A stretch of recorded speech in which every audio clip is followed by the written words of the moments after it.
Today's topic is anatomy of the respiratory system. In case of an respiratory system, the major organ which is involved here is the lung. The function of the lung is gaseous exchange. So let's see what is exactly happening here. So oxygen is pulling into our body and carbon dioxide is getting rid of our body. So what is happening normally during inhaling? A diaphragm contract and then diaphragm pull downward. Same time, chest muscles are contracting and chest become open. Then during exhaling, it is quite opposite. Muscles are relaxed.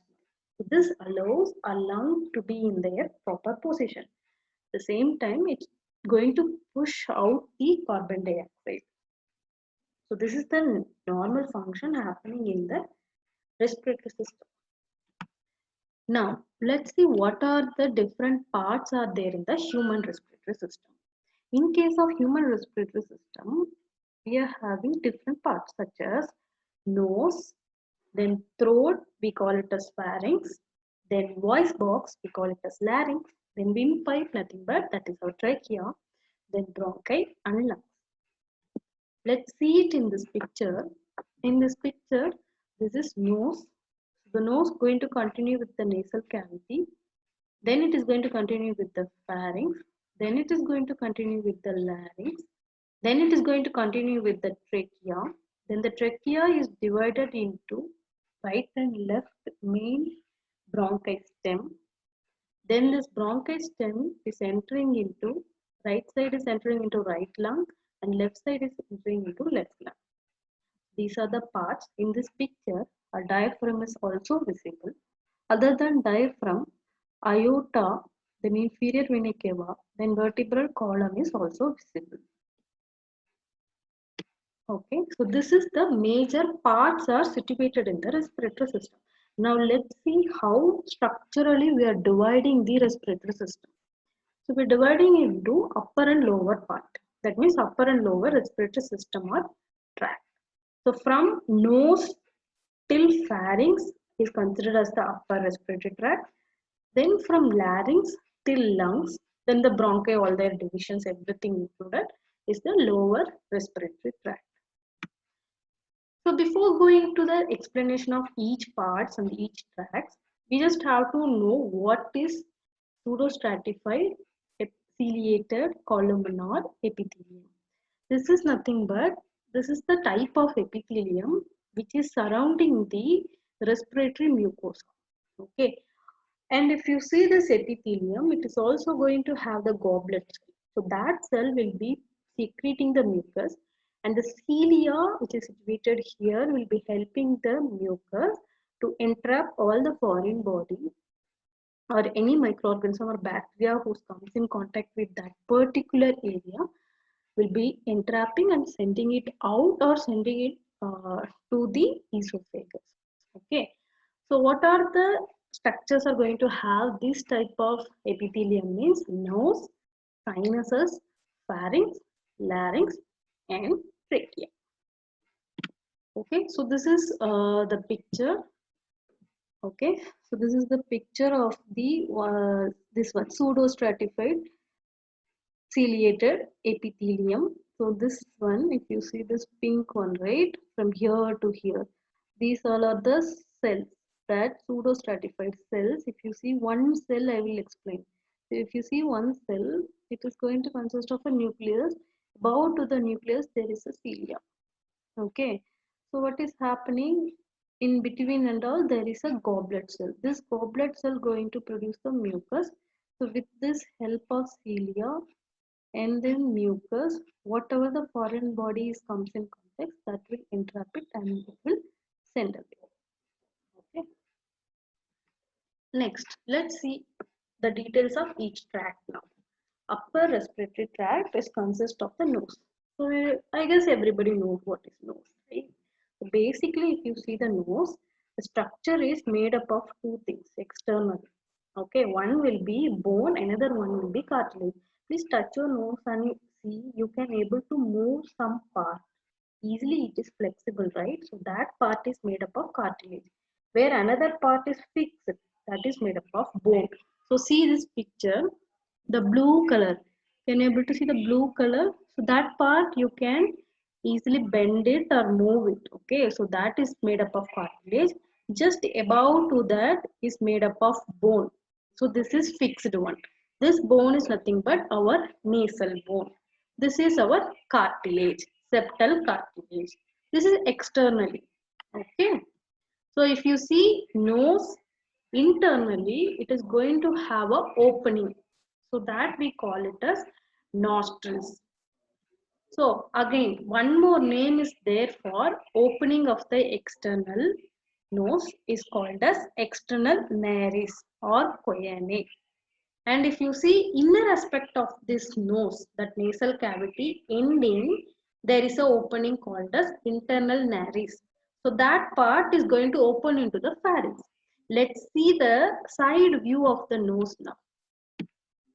So when you see side view of the nose, see this is that external opening, that is anterior nares or external nares.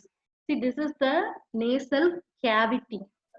Okay, in this nasal cavity, if you see, this is the end of the nasal cavity. So this opening is the posterior nares or internal nares, where this is going to continue to the pharynx. So this is the starting point of pharynx. Clear?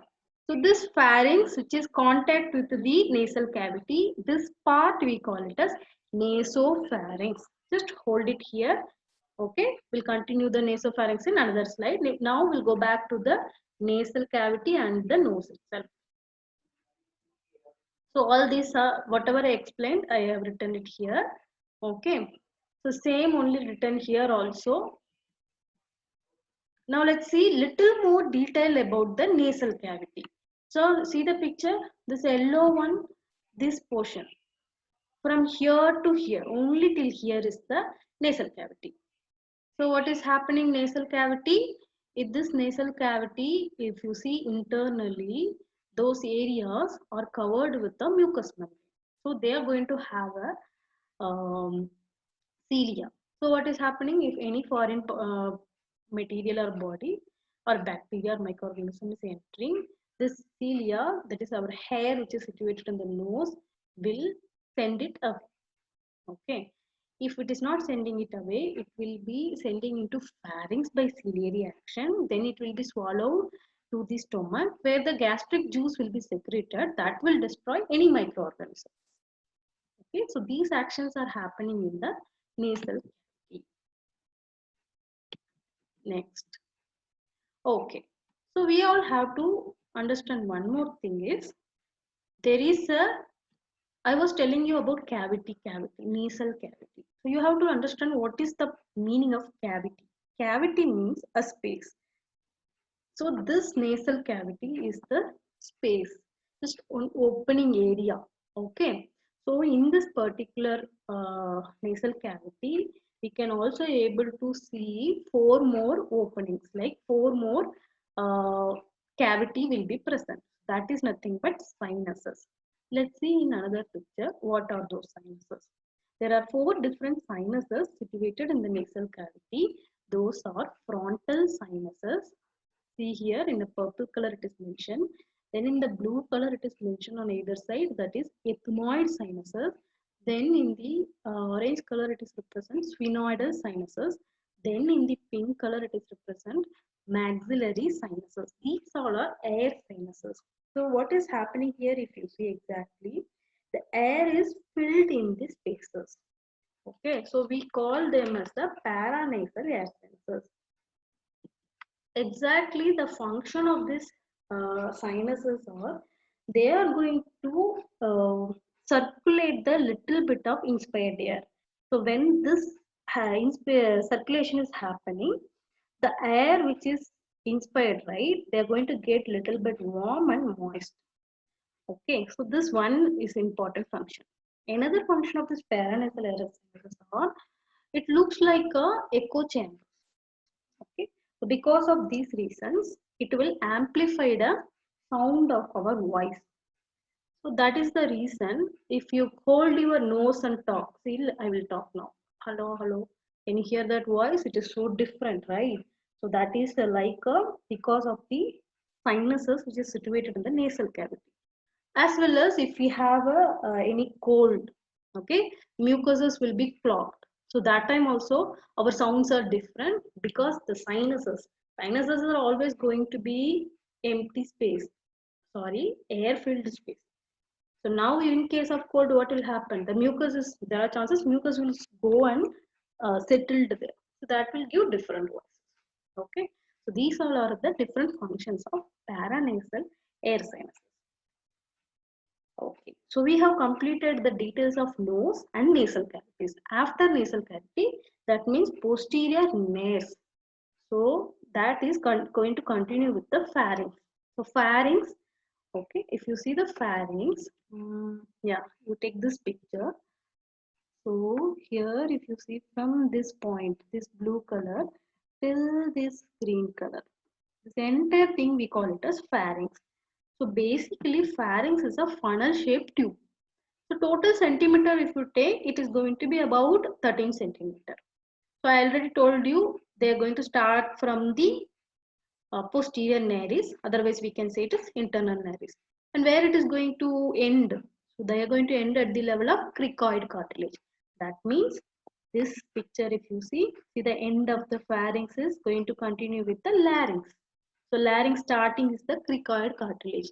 That's what I'm telling you here. Extension, okay, extension of the pharynx is going to be posterior nares or internal nares to the cricoid cartilage. That is the extension. Okay. And then if you see where it is situated, it is easy to tell. It is going to situated on back of the nasal cavity. Okay. And oral cavity, meaning posterior to the nasal and oral cavity. Then one more thing is above to the larynx. That means superior to the larynx. Then front of the our cervical vertebrae. That means anterior to the cervical vertebrae. See this picture. If you see this picture, whatever I said, you will understand. So this is nasal cavity. Back to that. So posterior to nasal cavity. This is larynx. Above to that. So superior to larynx. Here generally what will be there? A vertebrae will be there. So front to the vertebrae, anterior to the cervical vertebrae. Okay. And one more thing, do remember pharynx. If you see, air will enter one side, food also will enter one side. We'll see the details now. Okay. So if you see this pharynx, this is entirely we are dividing into three parts. One is nasopharynx, another one is oropharynx, and laryngopharynx. So before going to this detail, let's see what and all muscle is present in the pharynx. So if you see the pharynx, it is completely made up of skeletal muscle. Okay. So this skeletal muscle is going to arrange in a circular manner and longitudinal manner. So whenever muscle is going to contract, that will be assisting during the swallowing of food. So you just swallow it and see. When you swallow it and see, so obviously we need some muscle contraction. So that is happening now. Another one is muscle is relaxing. So that time what will happen? Pharynx will be in their proper position. So that is patent position. Patent, it kept patent. These are the two functions done by skeletal muscle. The skeletal muscle is covering the pharynx. Okay. Now see the parts of the pharynx, which is two. One is nasopharynx and another one is oropharynx. Then one more also there, that is laryngopharynx. So if you see the nasopharynx, very easy to understand, yeah. If you see, this is nasal cavity and this entire thing is pharynx. The part which is continued from the nasal cavity, you can say, that is nasopharynx. See this picture, this is our mouth. So obviously this part is the going to continue with the oral cavity. So that is called as oropharynx. Okay, now see this remaining part, it is going to continue with the larynx. This is our larynx, that is laryngopharynx. Understood the three pharynx? Nasopharynx, oropharynx, laryngopharynx. Okay, now let's orient about the picture.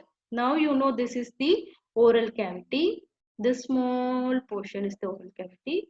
This one, you can wonder what is this? This is nothing but this is our tongue. Okay. And then if you see in this oral cavity, the upper part, see the arrow till this black and white, that is our hard palate. Just touch your tongue on above. Can you touch and feel it through your tongue above part? Can you feel the hard portion? That is the hard palate. In this picture, see this is. Then the pink color it is started now. Can you see this one? So that is our soft palate. And end, see one U shaped is there. That is uvula. Okay, and then see behind to that there is one more thing is there, that is our tonsil. In the future slide, I will tell you different tonsils. Okay, so now just I will tell you some points here. This uvula along with the soft palate, what is happening? So whenever we swallow the food here, so the food will enter like this. So that time what will happen, uvula will be move upward like this, from here to here it will move. So automatically what will happen that time, the nasopharynx will be closed, so the food will never enter into upper part. Okay, so automatically it will go down. Understood? That one important function of uvula everyone have to remember. Now let's see some details of each pharynx. So nasopharynx, now you know where it is situated. It is from the posterior nares till the starting point of the oropharynx. So if you see this one, it is completely lined by pseudostratified ciliated columnar epithelium. The name itself you can say they're going to have a goblet cell, they have a cilia, definitely they will be producing mucus. So whatever the foreign particles entering here, using the cilia, it will be moving down and entering into the esophagus for the digestion purpose. Okay. Yeah. So the previous picture I have shown you a tonsil, right? So that tonsil is nothing but that is present in the oropharynx. So we'll see the remaining tonsils in another picture. Okay. Here I will show you the tonsils now. Okay. This tonsil, if you see here. So this is our nasopharynx. In case of the nasopharynx, see here, there is a tonsil situated here, that is adenoid. Okay, that is called as pharyngeal tonsil.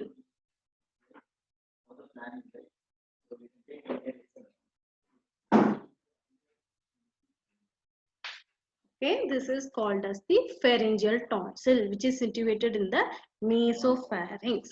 Okay, and again, one more thing you have to see here is the opening. One point is here, opening, that is our tube opening, eustachian tube, auditory tube. You can able to hear what I'm saying, right? So that connection is in the nasopharynx region.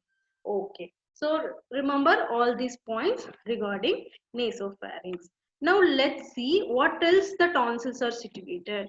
So just now I told you there is a pharyngeal tonsil, that is adenoid in the nasopharynx. Another pharynx, another tonsil, two more tonsil which is situated in the oropharynx, that is palatine tonsil and lingual tonsil. See, so those are three tonsils till now we have seen.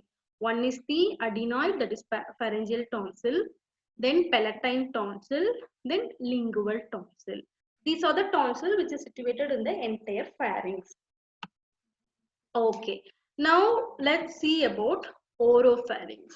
So see the picture here, like I said, this is the oropharynx where it is connected with the oral cavity. So I already told you what is happening with the uvula. In case of oropharynx, you have to remember in nasopharynx only air is entering, because directly to the nasal cavity it is connected. But in case of oropharynx, food is also entering, our air is also entering. Okay, this much you remember.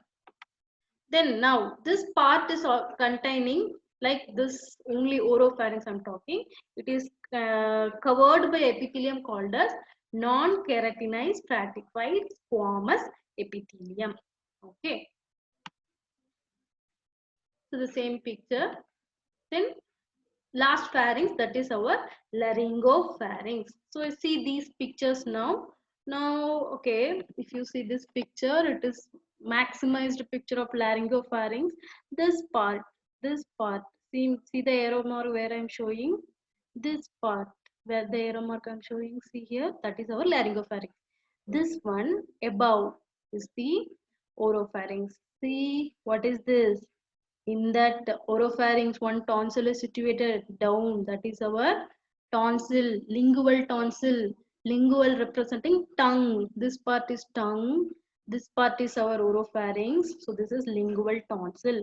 Now come down, come down. See this. Can you see one cartilage? It is situated here. That is epiglottis. So this is laryngopharynx. And what is happening here? This is esophagus. And this is our larynx. This is our larynx. Down to the larynx will be the trachea. Okay. So now what is happening to the oropharynx? In the oropharynx, through the oral cavity, if the food is entering, immediately this epiglottis from here, it will move like this. It will move, come down like this, and it will close this larynx. So the food will never enter into the larynx. So they will go directly to the esophagus. Okay. What if suppose the food is entered by mistake here? Immediately we'll get the cough reflex. And what will happen? The food will immediately put it away. Okay. So this is about the laryngopharynx. Again, picture with the color so you can understand better. Let me tell you the pharynx again.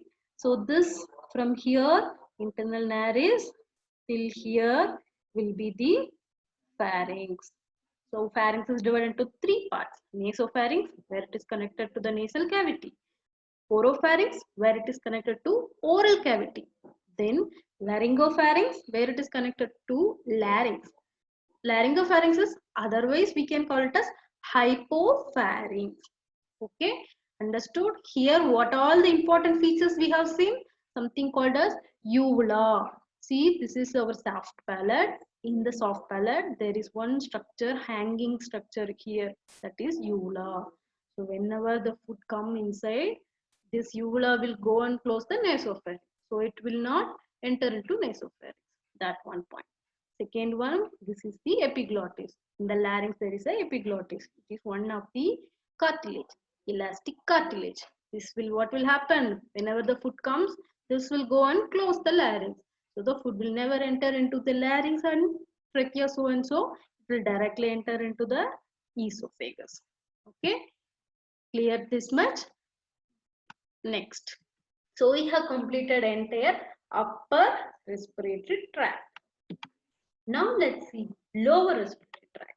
So lower respiratory tract, basically we are dividing this into, one is conducting airways, another one is respiratory airways. So in case of conducting airways, the oxygen and carbon dioxide is going to, like, it will come in and go out. So that thing will happen. In case of respiratory portion, what will happen? The exchange will happen. So let's see that now. First, we have to know larynx, details of larynx. I guess now you know which is pharynx. Okay, so in this picture, if you see this is the end of the pharynx. Okay, and then this entire thing is going to be our larynx. So basically, if you take the larynx, comparing to pharynx, definitely it is short. That will be 15 centimeter in long. But this larynx, our voice box, where the sound is produced. Okay, so that is about 5 centimeter in long. Let's see what are the boundaries. You can tell what is there in above, superior. There is one bone here. Can you able to see the arrow mark? That is the hyoid bone. So superiorly it attaches to hyoid bone. As well as what is there here? What is this pharynx? Laryngopharynx. So superiorly it has laryngopharynx. Over two structures are there superiorly. Now inferiorly, where the larynx is continuing, trachea. So inferiorly it has trachea. Now posteriorly, back side, what does it have? Esophagus. So these are the boundaries of larynx. Now let's see where it is situated, the location, the position of the larynx. So if you see this is in the on the surface of our human body. So see this one. from here. Okay, from here to here. That is our, sorry, that is our larynx. So larynx is entirely cartilage. Some muscle also there. Some muscles will be covered. Okay, so if you see this exactly, it is situated anterior to the esophagus. Okay, and midline of the neck, exactly midline of the neck. And for esophagus, it is anteriorly situated. And if you see, it is situated at the level of C4 to C6, that cervical vertebrae, that neck region, vertebral level. If you see, it is between the C4 to C6, C4, C5, C6. At that level, this larynx is situated. Okay, so in the name itself, we can tell they're going to help to produce the sound. Okay, apart from this, the entire larynx is going to divide into three paired cartilages and three unpaired cartilages. Okay, and those all are going to held by some muscles, some ligaments. Okay, all this will be situated. Apart from this, larynx do have a muscle. So those muscles we are divided into two different types. One is extrinsic muscle. Those are the muscles which is connecting the larynx to the pharynx. Okay. Then intrinsic muscle. Those are the muscles which is connecting larynx to other parts, to the tongue, to the mouth, to the other parts, whatever surrounding area. Okay, so two types of the muscles are situated in the larynx.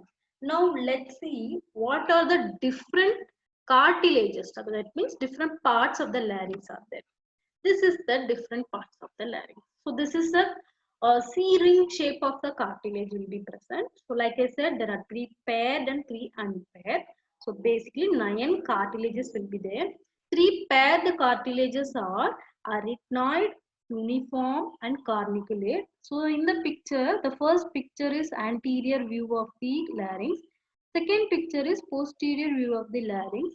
So here only two are clearly visible, because if you see the this one cuneiform, it is very tiny, and the picture it is not that clearly visible. Okay, so arytenoid, if you see, they are paired one. So in this picture, the sky blue color on either side it is situated, right? So that is our arytenoid.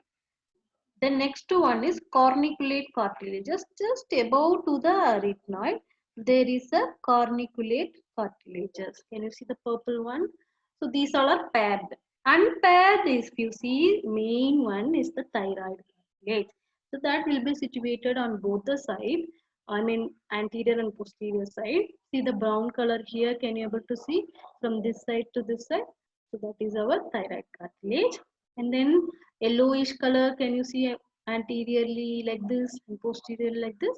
These are cricoid cartilage. And then epiglottis also unpaired. Posterior you can see very clearly. So this is our epiglottis, something leaf shaped one. Okay, let's see some details of these cartilages. First one, thyroid cartilage. So thyroid cartilage we can call it as Adam's apple. Why means, if you see that, it looks like that apple. That's it. So if you see the thyroid cartilage, it is completely made up of hyaline cartilage. And let's go to the picture of thyroid cartilage now. So see this picture. This is the anterior view of the thyroid cartilage.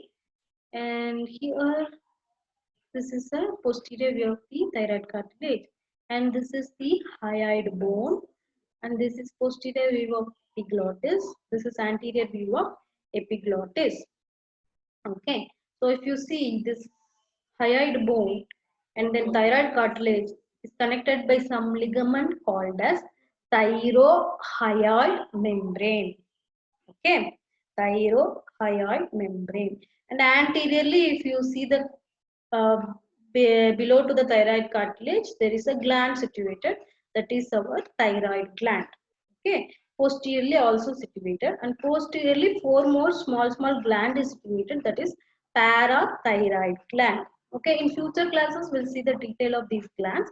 Now only concentrate on larynx part, that means cartilage part. Now if you see inferiorly, this is the posterior aspect of the thyroid cartilage. This is the cricoid cartilage. Okay, so this cricoid cartilage and thyroid cartilage inferiorly connected by a ligament called as cricothyroid ligament. Okay, clear? Next one is cricoid cartilage. So if you see the cricoid cartilage, so this is anterior aspect of cricoid cartilage, little bit only visible. Posteriorly it is clearly visible. It is somewhat ring shaped in manner. And superiorly it is connected to the thyroid by the cricothyroid ligament. Then it is connected to trachea by the cricotracheal ligament. Okay. Next one is epiglottis. So if you see epiglottis, it is leaf-like in shape. Okay. So you already know the structure function of the epiglottis. Just now I said what will happen when you eat the food. It has to go and close the larynx so that the food will never enter into the larynx or trachea. It will go directly to the esophagus. That is the major action of the epiglottis. And remember, epiglottis is covered by or made up of elastic cartilage. That is why it can able to move. Okay. This is another picture of the cartilages. Same picture only. Anterior view. Next one, arytenoid cartilage. If you see the arytenoid cartilage, it is a triangular in shape. And let's go back to the picture. See, this is the arytenoid cartilage, somewhat triangular in shape. What is happening? Arytenoid cartilage will be connected to the cricoid cartilage. See the picture. Posterior aspect. This is arytenoid cartilage. This is cricoid cartilage. Both are connected. Like both are connecting means joining. So that joint we call it as synovial joint. Okay. After arytenoid cartilage, cuneiform. Cuneiform shape is like club-shaped cartilages. They mainly support for the vocal fold and then epiglottis. Then corniculate cartilage. They are in a horn shaped. Okay. They will be situated on a above to the arytenoid cartilage. So let's go back to the picture. See this one. This is our arytenoid cartilage. Above to the arytenoid cartilage, that is our corniculate cartilage. So that's it about the cartilages, that means larynx. Let's see what is the epithelium covering the larynx. That is nothing but that is our non-keratinized stratified squamous epithelium. And then if you see the larynx, there is some important structure which is situated as the vocal fold. So that will be responsible for producing the voices. Next one, let's see about trachea. So trachea, if you see this picture. So from here, this is our cricoid cartilage. Down to the cricoid cartilage, you can able to see the trachea till here. Okay, so that is the trachea. So the shape will be in a ring. Okay, it is like a ring shape, and the entire size is 4 to 5 centimeter in long. And we can also call this trachea as the windpipe. And the trachea is also covered by a ciliated pseudostratified columnar epithelium. So where it is exactly situated, if you see, it is situated anterior to the esophagus and down to the larynx. Definitely larynx, after larynx is the trachea. So it is inferior to the larynx. Okay. Then if you see this entire trachea, anterior aspect, that means front aspect, then lateral aspect, that means side. If you see, it is formed by C-shaped ring-like structure. So we call them as the tracheal cartilages. But if you take posterior aspect of the trachea, it is formed by a muscle, which is called as trachealis muscle. Okay, so please remember, trachea is a windpipe. The windpipe is formed anteriorly and laterally by the cartilages, that is the C-shaped cartilages. So around 15 to 20 will be there. But posteriorly it is formed by the muscles, that is trachealis muscle. Why muscle need to be there? Because it has to like it has to expand. Okay, whenever we inhale and exhale, it has to expand. That is the reason muscle is present. The muscle called as trachealis muscle. Okay, so now let's see the picture. So what is happening? This trachea exactly here. Okay, at which level if you want, it is at the level of sternal angle. At the level of sternal angle, this trachea is divided into two right and left main stem bronchi. Okay, so we call it as primary bronchi. It is divided into primary bronchi. Now what is happening? This primary bronchi will be entering into each lungs, right side and left lung, and it will be divided into secondary bronchus. Then after secondary bronchus, again it will be divided into tertiary bronchus. Okay, so these will be divided into till tertiary bronchus. So this we call it as bronchial tree. Primary bronchus. Okay, this is primary bronchus. The next picture, see, that is secondary bronchus. Then again it is divided into small, right? That is tertiary bronchus. Okay, after tertiary bronchus, it is becoming narrow. So then it is forming bronchioles. Again, these bronchioles will be terminating as the terminal bronchioles. Okay, this is the entire division of the bronchi. So we call them as the bronchial tree. Now, if you take primary bronchus on a right side, it is comparative to the left side, more shorter and wider. Okay, that one point you should remember. The same picture explaining how bronchial tree is made. Again, I will tell you the division of the trachea. If you see, this is happening at the level of sternal angle. It is divided into right and left primary bronchi. So this division, this point, see the arrow mark where I am showing, that is called as carina, C-A-R-I-N-A. This division, this dividing point, we call it as carina. And then if you see on both the sides, this is our primary bronchus. So that is entering into the lungs and it is divided into secondary bronchus. Now the secondary bronchus divided into tertiary bronchus. Tertiary bronchus again divided into uh, bronchioles. That bronchioles will be divided into terminal bronchioles. Okay. Now let's see what is happening in the terminal bronchioles. In case of terminal bronchioles, that is going to divide it into alveolus. Okay. In case of tertiary bronchus, that is going to divide it into alveolus. So here what is happening? This bronchioles. So see this picture. This is our terminal bronchiole. Okay. This is our terminal bronchiole. We can call it as intralobular bronchiole. So that will be divided into small respiratory bronchiole. Again, see the picture. Terminal bronchiole divided into small respiratory bronchiole. Each respiratory bronchiole is having a pouch like shape. Can you see? Pouch like shape. So that is our alveolus. Okay. So that is our alveolus. So if you take this alveolus, they're going to have the alveolar duct, then alveolar sac, then alveoli.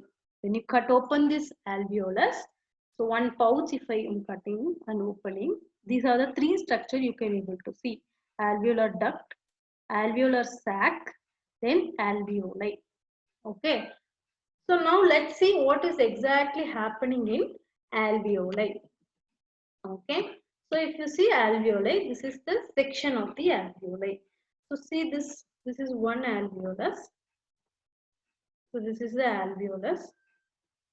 So when you take this alveolus, it is surrounded by a epithelial cell called as type 1 pneumocyte or alveolar cell. Can you see this blue?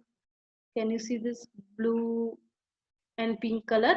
Yeah, the pink color is the outermost epithelial cell, that is type 1 pneumocyte or type 1 alveolar cell. Then innermost, can you see a blue color? Can you see a blue color innermost? In that, can you see a big blue one cell? That is the type 2 alveolar cell. So mostly it is made up of type 1 pneumocyte or alveolar cell. Few it has the type 2 alveolar cell or pneumocyte. Okay, let's see what is the function of type 2 pneumocyte or alveolar cell. This will produce the surfactant. This will produce the surfactant. Now, See small blue color structure all over the cell. Can you able to see? That is the surfactant. So this surfactant is produced by type 2 alveolar cell. Why does this surfactant is needed means this will be reducing the surface tension within the alveoli. Okay, so that the alveoli can keep always open. So whenever the oxygen enter or carbon dioxide leaving and all, this will be mainly keeping it open. So that's a major purpose of the type 2 pneumocyte. Okay, do remember type 2 pneumocyte, the blue cell, it is producing the surfactant all over the alveolus. So it is helping mainly two things. One is the decreasing the surface tension so that our alveolus is always open. As well as type 2 pneumocyte have a function, that is it is going to look like a club cell, you can able to see in the picture, and then it has the capacity to change into type 1 cell also. So this can regenerate and help the damaged cells. See how nice function they have. Now let's see. Now we are eating the food. By mistake, the food entered till alveolus. Okay, there are so many. We have a ciliated epithelium. They are keep on sending it away, but still the food particle entered till alveolus. Now what will happen? There is a macrophages in the alveolar. Can you see this yellow one? That is our alveolar macrophage. So what this will do? This will trap. This will trap the this will trap the microorganism, and then that will send it back. Send it back till the bronchioles. Then from the bronchioles, it will be sending back to the pharynx. Either it will be coughed out, or either it will be sent to the, or either it will be swallowed down and sent to the esophagus, then stomach. Okay, so this process will be happening in the alveolar macrophage. Now, what else function is happening here means, if you see this entire alveolus, outside of the alveolus there is a capillary. Okay, there is a capillary will be situated always.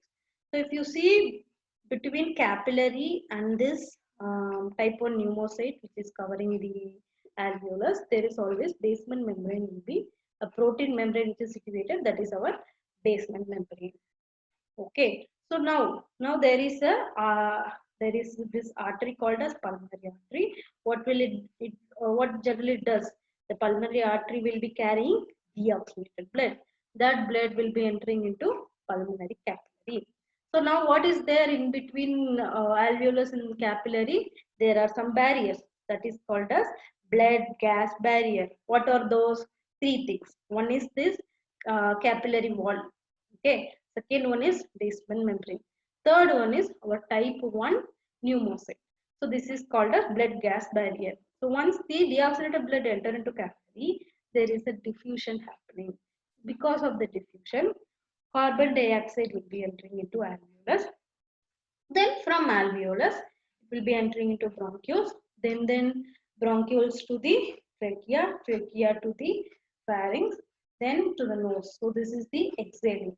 So carbon dioxide is sent out. Same like that, what is happening another side? When we inhale, oxygen enters through the same route: nose, nasal cavity, pharynx, larynx, trachea, then all the bronchioles, last alveolus, same area, diffusion will happen. But now what will happen? This will be entering in the diffusion, carbon dioxide will be entering into the blood capillaries, then it is entering into pulmonary veins.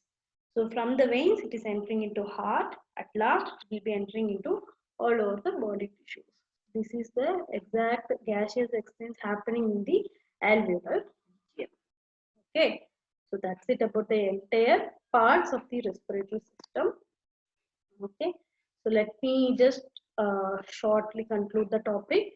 So we have seen till now about the entire respiratory system. So in case of human respiratory system, we are dividing into different parts such as nose, nasal cavity, pharynx, larynx, trachea, bronchioles, then lungs. Then after in the bronchioles only we are seeing the alveolus and all. Okay. So each has their own parts. Main we have to remember is this one, mucosa, that is our respiratory mucosa, which is nothing but this picture you can able to see further. So it is a pseudostratified ciliated columnar epithelial cell. This is very important. This role is important in the entire respiratory tract. Okay. So thank you.